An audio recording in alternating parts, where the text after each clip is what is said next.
జనం దళపతి సంచలనం అంటూ మమత కోటను బద్దలగొట్టిన మోడీ ఆధ్వర్యం బెంగాల్లో భారీ మెజార్టీ సాధించిన కమలదళం 15 ఏళ్ల తృణమూల్ అధికారానికి తెర ద్రవిడ పార్టీలు మట్టి కరిపించిన టీవీకే తమిళనాడులో అతిపెద్ద పార్టీగా అవతరణ సొంత స్థానాల్లో ఓటమి పాలైన మమతా బెనర్జీ స్టాలిన్ గెలిచి పరువు దక్కించుకున్న విజయం అన్నటువంటి వార్తని హైలైట్ చేశారు. యావత్ భారతంలో ఆసక్తి రేకెత్తించిన 5 అసెంబ్లీల ఎన్నికల ఫలితాల్లో మార్పే మంత్రమైంది. మమతా దీదీ 15 ఏళ్ల పాలనకు బ్రేకులు వేస్తూ బెంగాల్లో బీజేపీ బంపర్ హిట్ కొట్టింది.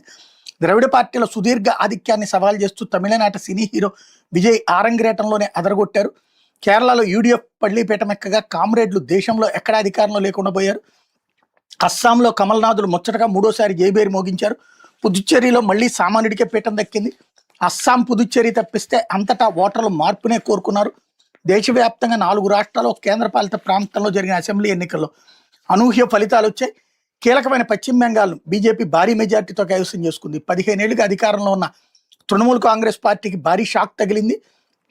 తమిళనాడులో కొత్తగా పుట్టిన తమిళగ వెట్రిగా కళగం టీవీకే అనూహ్యంగా అతిపెద్ద పార్టీగా అవతరించి అధికారం దిశగా అడుగులేసింది. ఇక కేరళలో ఆనవాయితీని పునరుద్ధరిస్తూ అధికార మార్పిడి జరిగింది. యూడీఎఫ్ జయకేతనం ఎగురవేసింది.